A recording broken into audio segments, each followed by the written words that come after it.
Salam sejahtera, dan saya nak mengulas sedikit kenyataan yang dikeluarkan berkenaan dengan isu RUU NT Lopak Parti yang dipersoalkan oleh Ketua Penerangan Bersatu iaitu Datuk Razali Idris. Yang mana saya lihat kenyataan media yang dibuat, beliau menyatakan bahawa undang-undang NT Lopak Parti perlu ada klausa berkaitan MP alih sokongan.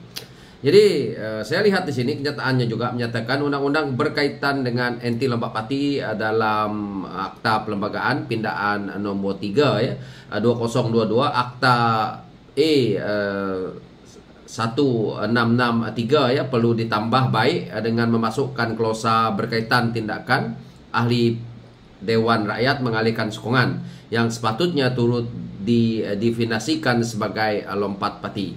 Ini katanya ya. Dan di sini dia kata kelompangan dalam undang-undang ini perlu diatasi, mengambil kira perkembangan yang menyaksikan beberapa ahli parlimen pembangkang mengalih sokongan dengan penyokong kerajaan. Akta ini perlu dimasukkan klausa berkaitan dengan tindakan ahli Dewan Rakyat mengalih sokongan yang didefinisikan sebagai tindakan melompat parti. Pindaan ini perlu memasukkan sokongan kepada parti lain tanpa meninggalkan parti sebagai tindakan melanggar arahan parti yang ditarifkan sebagai lompat parti. Ini masalah Parti Bersatu ni. Dulu waktu mereka dalam kerajaan saya masih ingat lagi. Kawan-kawan tahu tak, RUU NT Lopak Parti ini bukan tiba-tiba diluluskan tahu. Dia dibincangkan dan mereka juga ada jawatan kuasa yang telah mereka lantik untuk mereka membuat penilaian dan mereka bersetuju atau tidak. Apa yang kita ingat sewaktu jawatan kuasa ini ditubuhkan yang mana jawatan kuasa ini dianggotai waktu itu 11 ahli parlimen yang mana di dalamnya ada pembangkang dan juga kerajaan. Kalau kita ingat ahli parlimen mereka yang waktu itu tidak mahu agar RUU NT Lopak Parti ini disempurnakan, diisi kelompangan yang ada ini, yang akhirnya hari ini memakan diri mereka sendiri. Perkara ini telah pun awal-awal yang sekarang ini dah pun menjadi TYT Sarawak, iaitu Tun Wan Zunaidi berkenaan dengan isu ini, yang mana Tun Wan Zunaidi waktu itu menyatakan bahawa perlu diisi kelompangan ini agar tidak ada jalan ataupun cara mudah untuk ahli parlimen ini cuba untuk mereka mengalih sokongan kepada mana-mana parti, mana-mana sokongan yang mereka mahu, dan mereka tetap berada dalam garisan, iaitu berada di parti mereka sendiri.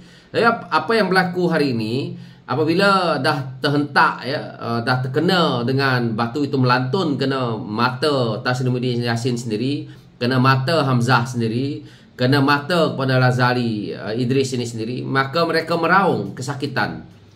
Ini yang terjadi kerana sekarang ini apabila melibatkan 6 ahli parlimen mereka melompat, dan mereka terkial-kial seperti orang bangang yang mereka terpaksa meminda perlembagaan parti mereka sendiri, yang mereka cuba untuk nak mengheret 6 orang yang menyokong Datuk Seri Ibrahim ini. Dan mungkin selepas ini ada lagi ahli parlimen mereka apabila parlimen itu, sidang parlimen ini dibuka pada bulan ini, bulan depan tak lama lagi, besok, dan akhirnya mereka akan kehilangan lagi ahli-ahli parlimen mereka. Ini yang menjadikan mereka sekarang ini sangat risau. Sebenarnya kalau kita lihat pun ahli-ahli parlimen yang ada dalam Parti Bersatu ni tidak mempunyai integriti mana pun. Mereka-mereka ini di antara orang-orang lama yang duduk dalam politik, yang melompat sana sini mencari makan, dan mereka membuat kerja-kerja lompatan ini bukan sekali dua kali. Jadi pada saya, walaupun 6 orang ini telah pun menyokong Datuk Seri Ibrahim, tetapi saya tidak berbangga di sisi ini. Saya berharap 6 orang ini dipecat oleh Parti Bersatu, dan kalau apa-apa tindakan yang nak diambil oleh Parti Bersatu itu sendiri pun serah kepada mereka, kerana hak mereka, parti mereka. Dan cuma yang saya nak katakan adalah inilah yang kamu lakukan dulu, yang mana kamu mengambil ahli-ahli parlimen daripada UMNO Barisan Nasional waktu itu.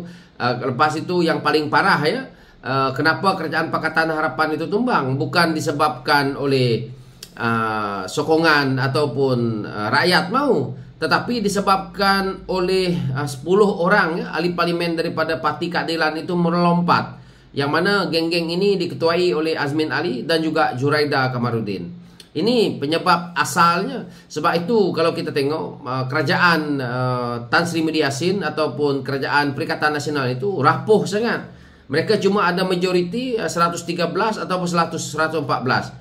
Kalau tanpa 10 orang ya ahli parlimen daripada Parti Keadilan waktu itu ya tidak melompat dan menyokong mereka, ya mereka tak dapat mendirikan kerajaan. PAS tak merasa menjadi kerajaan. Jadi tak payah mereka nak banggakan. Kerana ya kita kehilangan ahli parlimen iaitu apabila melompat itu lagi terkesan ya. Dan Tan Sri Muhyiddin Yassin tidak akan menjadi Perdana Menteri ya, kalau 10 orang ahli parlimen yang ada dalam Parti Keadilan Rakyat itu tidak melompat seperti mana yang mereka ini buat. Kerana kita memang masih ada kekuatan waktu itu. Walaupun Bersatu dah keluar, walaupun UMNO bersama Bersatu, walaupun GPS Sarawak bersama Bersatu, walaupun Parti JRS bersama Bersatu, tapi mereka masih tidak mempunyai cukup bilangan waktu itu. Akhirnya setelah Muhyiddin menipu yang di-Pertuan Agong waktu itu ya, apa yang terjadi? Satu persatu ya ahli parlimen daripada Parti Keadilan dibawa masuk. Yang lagi parah ya, Tan Sri Muhyiddin Yassin dan juga walaun-walaun yang ada hari ini, mereka tidak pernah ya, untuk nak membuat undi percaya di parlimen seperti mana Dato' Seri Ibrahim. Ni Dato' Seri Ibrahim, mereka nak suruh lagi buat 2-3 kali undi percaya dalam parlimen.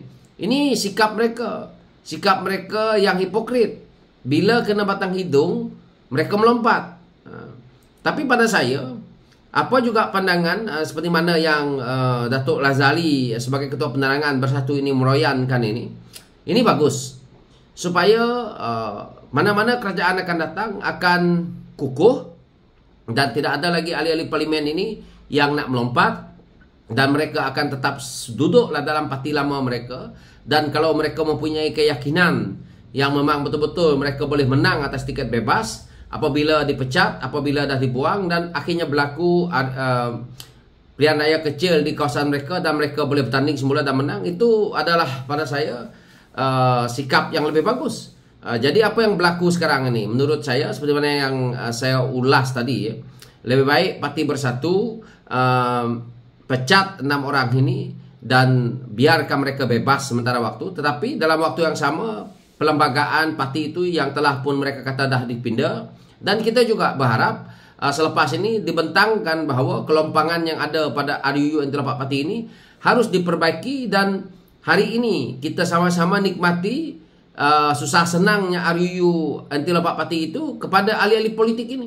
Dan begitu juga dengan ADUN. Saya harap di setiap negeri akan ikut apa yang telah pun parlimen buat, apa yang telah pun pindaan kepada pelembagaan, pindaan kepada RUU Anti-Lompat Parti ini tadi diikuti semua, supaya tidak ada lagi perkara-perkara lompat parti ini yang akhirnya menjejaskan kestabilan negara, kestabilan negeri jika berlaku di negeri. So itulah yang saya ulas berkenaan dengan isu ini, yang pada saya bila dah terhentak kepala sendiri, baling batu, akhirnya pelanting kena mata sendiri, barulah geng-geng PAS, geng-geng Hadi, geng-geng Tengku Muhyiddin Hassan, geng-geng Datuk Lazali ini, geng-geng Muhyiddin, geng-geng Hamzah sibuk dan sibuk buat mesyuarat. Saya tak tahu berapa banyak lagi ahli parlimen mereka nak melompat lepas ni, padan muka engkau. Sekian, terima kasih.